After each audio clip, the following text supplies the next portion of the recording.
Is your project management a chaotic mess with tasks all over the place and no clear system? If you want to finally create a clear structure for your agency that runs smoothly and efficiently, then stick around, because today I'm breaking down ClickUp's hierarchy and I'm going to show you how to leverage it for maximum efficiency. In today's video, we're diving into the ClickUp hierarchy and how to structure it perfectly for your agency's needs. From spaces to folders, lists, tasks, and beyond, I'm going to show you how each level can help you manage your projects better, manage your team better, and make your workflow seamless. Ready to get started? Let's dive in.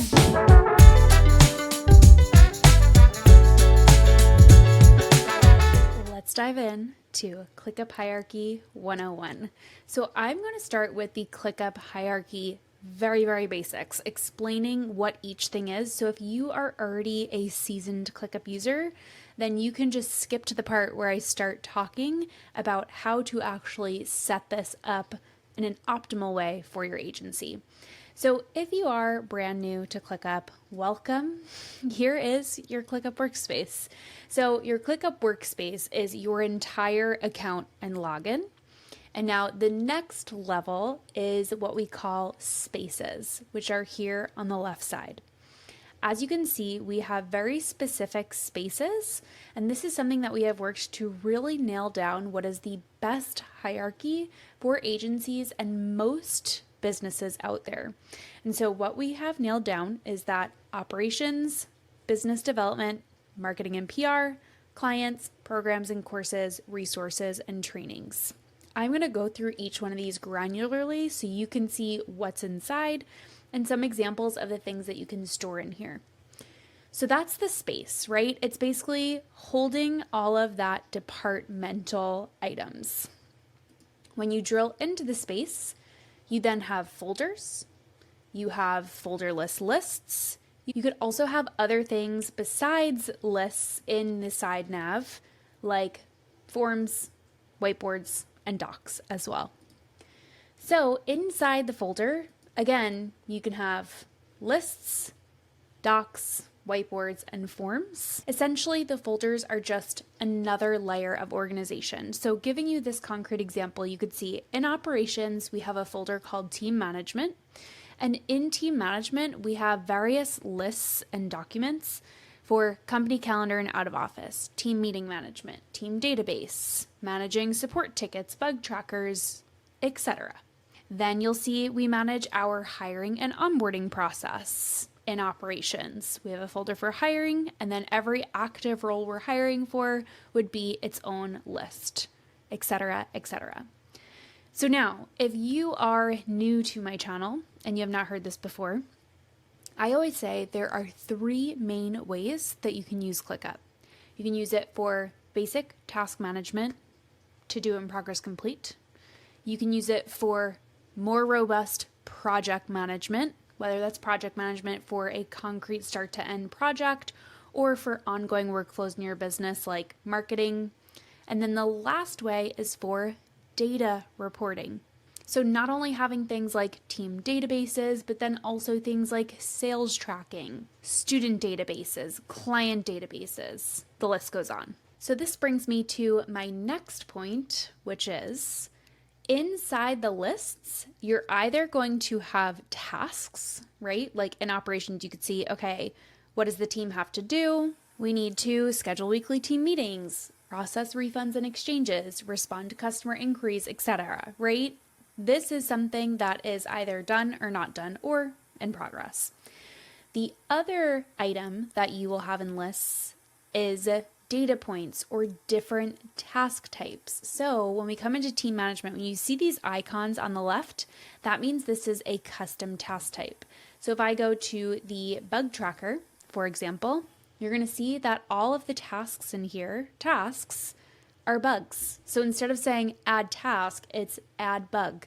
When I come into team meetings, you're going to see that here is a meeting, or company calendar. You're going to see these are actually holidays and out of office. So in the list itself, it's either going to store tasks that have to be done, or it's going to store different custom items and data points. So now let's drill down even a little deeper, right? So now we have spaces, folders, lists, tasks, or data points. And then the way that you can take these to the next level is by adding subtasks, checklists, views, and custom fields. So let me show you some examples of all of these. All right, so here we are in the YouTube workflow template, where in this workflow, it takes quite a lot to bring these YouTube videos to life. There are a lot of team members involved, a lot of moving pieces, and so we use the framework where we have the parent task is the number of the video and the title, and then we have a series of subtasks of everything that has to get done to bring this video to life.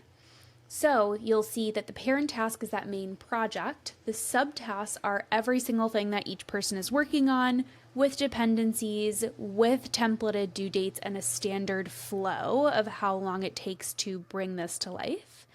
And then lastly, inside these, you can have action items or checklists, where these are meant to be checked off typically in one sitting, or really just in this like one granular piece of the main deliverable or project, right? So as you're creating draft one for the entire video, here are the different checklist items that you want to make sure that you're checking off, and just having that item of boom, boom, boom, boom, boom, here's what we need to do in order to finalize draft one.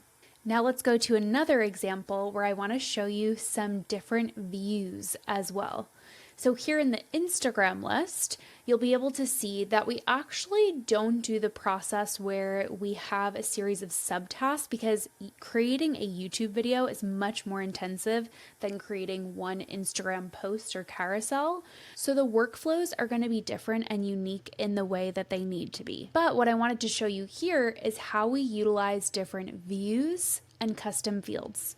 So when you're planning out a specific workflow for your company, you want to make sure that you're thinking of, okay, every single time we're completing a deliverable, for example, this is for an ongoing workflow, what are the things that we may need to capture?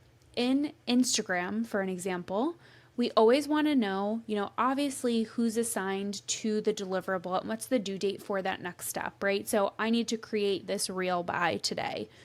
I need to review this reel or this post. Nina needs to edit this carousel, etc. Then we need to know the publish date, which is a date custom field. We also need to have the Canva link if your team is using Canva. We want to have the caption, hashtags, month, and then eventually the content link could be put in here. So this is where for each item along the workflow, you're going to want to decide, okay, what are the things that we need to know? Let's use a database as an example for the team database. So in the team database, you're going to have custom fields like that team member's title, department, position, start date, location, time zone, employee status, etc., etc. So you can see that this database is so elevated by using these custom fields to gather the information. You can see it so nice and visually, instead of all this information just being stored and crammed in the task description. Now, don't get me wrong, there are absolutely times and places for information in the task description. Like if I go back to, let's use email marketing for example now. In here, we definitely have a structured way to keep the details in here, but it's very strategic. What are we using descriptions for? What are we using custom fields for? So then we take it to the next level with views. So now that we have this project or this database, what are the different ways we want to see it? So for email, for example, we want to see one place where we can see where are all our deliverables at. What's not started, what's in progress, what's ready for review or editing. Then you can see a view where you're grouping it by month. So you can see, okay, what's gone out every single month. Then we can see it in a calendar view if we want to see it in a calendar view. Then we can see when they're published. Let's actually take this to the next level and gather the data in here.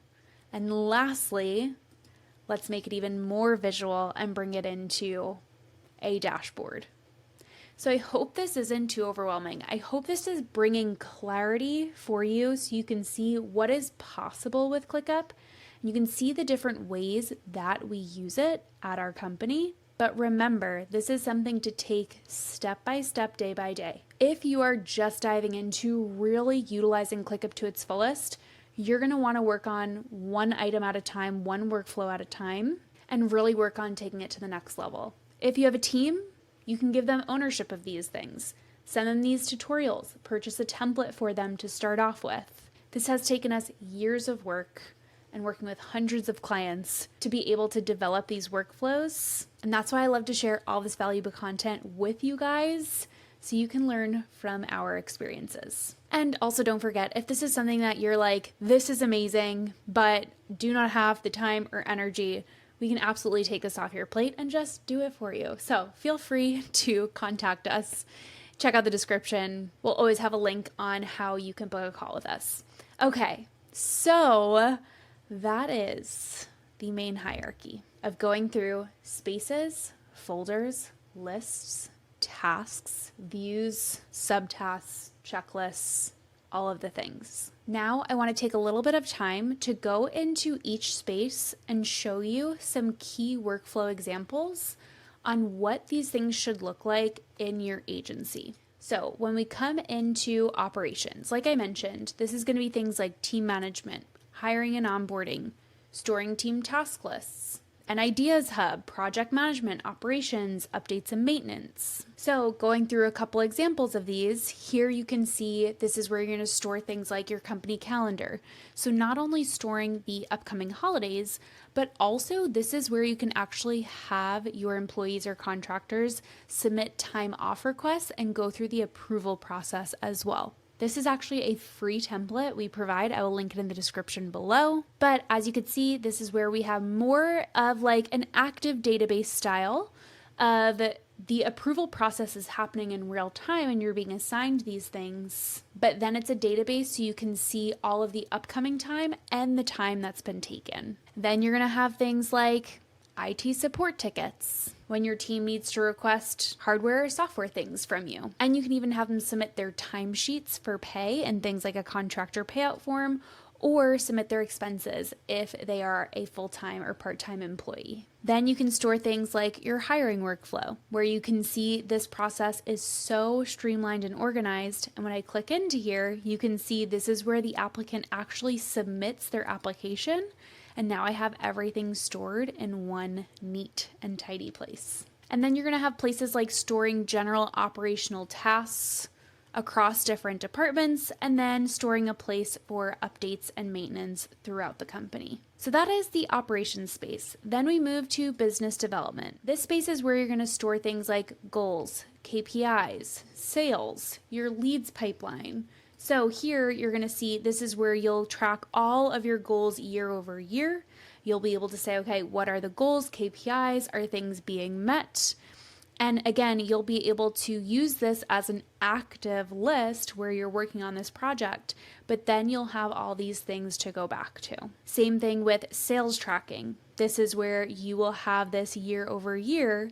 This is actually a template that we offer and it's automated through Zapier, where anytime we get a sale through our processor, it brings it into ClickUp.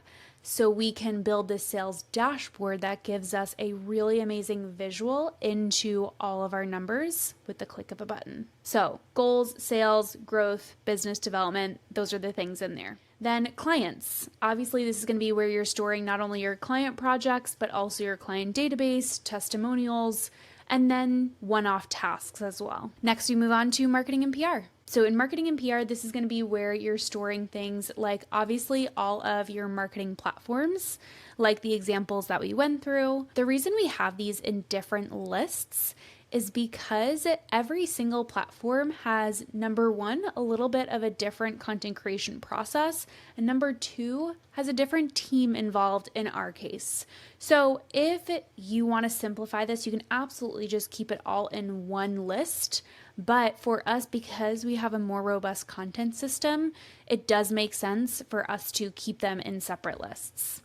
So that's marketing. Then launch, this is going to be for like a product or course launch. This would be a folder. Again, it's in our template shop that goes through, if you've ever done a course or product launch, all the things that have to go into it. So it does warrant its own folder for sure. Then things like PR and events, having, speakings and guest trainings, places where you're pitching podcasts or collaborations. And then having marketing and PR tasks. So you're storing like one-off things that have to be done for different platforms, having a place to brainstorm your master content, and then store all your marketing assets as well. Then we move on to programs and courses. So this space is only for people that are course creators or have programs. It's not for you to store like course progress and things like that. So in here, you would have things like your content vault, your student database, feedback form, Q&A, etc. So again, let's give you an example of another ClickUp list. Here you can see in the course and program content vault, this is where you're tracking every single lesson. Where is it along the pipeline from ideation to being published, and then storing all of that data as well. So then you can reference it back after this is all created. And then last, but certainly not least, is resources and training. You're going to want to make sure that you have a place to store all of your templates, tutorials, team trainings, SOPs, quick access, employee handbook, things like that. So again, SOP library, this is a free template that we offer where you want to make sure that you're setting your team up for success, you're reducing key person risk, and that everything is being documented in a clear and concise system. Okay, that was a heck of a lot of information. Again, this is not meant to overwhelm you. It is supposed to give you tangible examples so you can take away what you need to implement for your agency or company. So remember to start small, build as you go on. But if you would do me a favor, and anything that you saw, whether I showed you directly or you saw it maybe in the left column, that you would love me to create a video going through that process more granularly, please drop a comment below, because I am always looking to serve you guys as my subscribers and make content that you are looking for. So if you saw anything that catches your eye that we don't already have a tutorial for, make sure to drop a comment below. Okay, so we're getting closer to the end.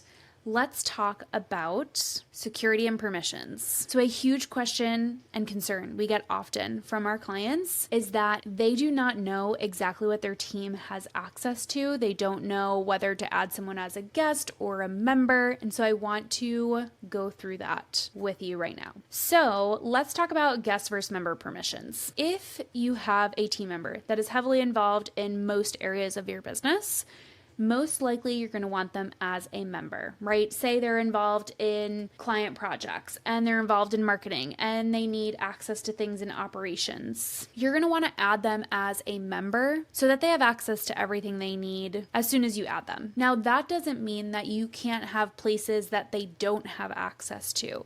For example, say you only want key people on your team to have access to the sales data. Then what you could do is go on the folder settings or list settings, go to sharing and permissions, and then you're going to make this private. I'm going to keep the creator here, and now you're going to see this has a lock on it. So now when you go back to the sharing and permissions, you'll see exactly who has access to this folder itself. But then what about people that really only need access to a handful of things? Maybe it's one list, a couple folders. Then you're going to want to add them as a guest. So for example, our YouTube editor. We don't need our YouTube editor to have access to our entire workspace or even our marketing folder in general, because they're only integrated into our YouTube process. So in that case, we're just going to go to the YouTube list, click on the three dots, sharing and permissions, and then invite them via email. So I'm going to click on invite hello@gmail.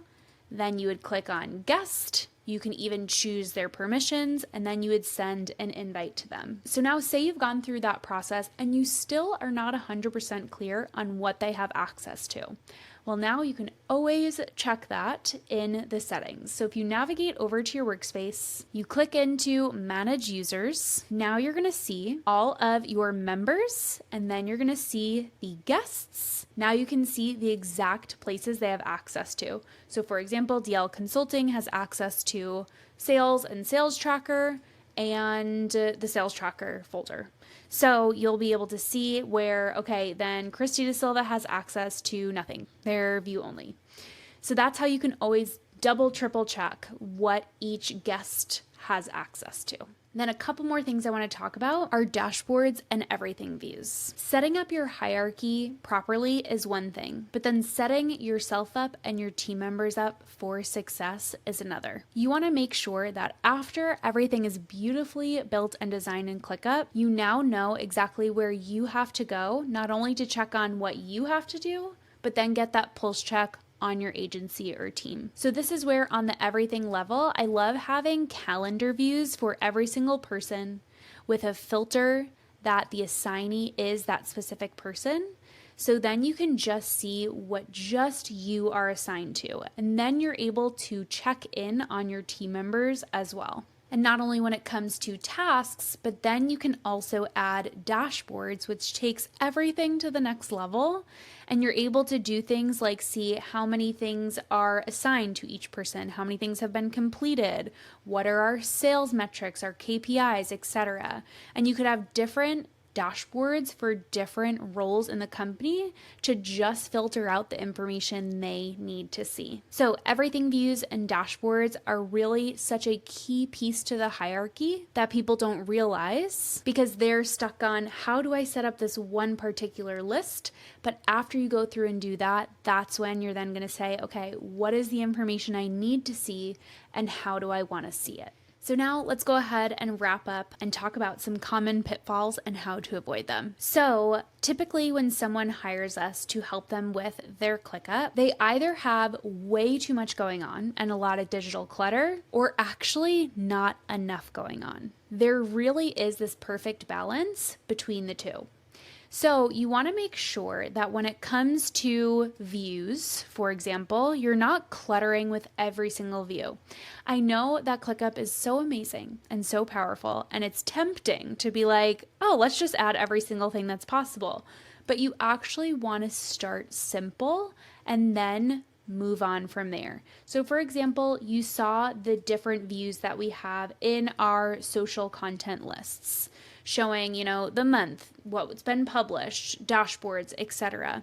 So you want to be very strategic. I typically, when I am creating a space, I start with just list view and the statuses are to do, in progress, and complete. Starting with the most basic form of your list, then you can go ahead and build on from there.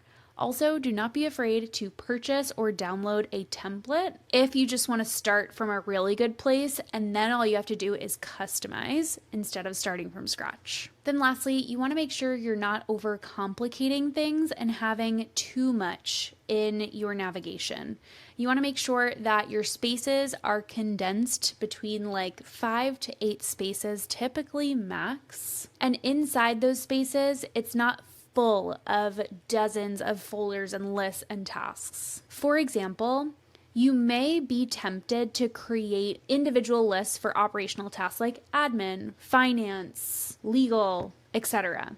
But instead of that, you can just actually have one list with a drop down, and then you can group it by that drop down so it still feels very organized. If you have tons of lists with like 3, 5, 1 tasks, typically those can be condensed into one list itself. So make sure you're really taking a long, hard look at the way your ClickUp is set up and say, is there too much going on or is there not enough going on? So now you might be thinking, Christy, what do you mean by not enough? So let me give you a concrete example of this.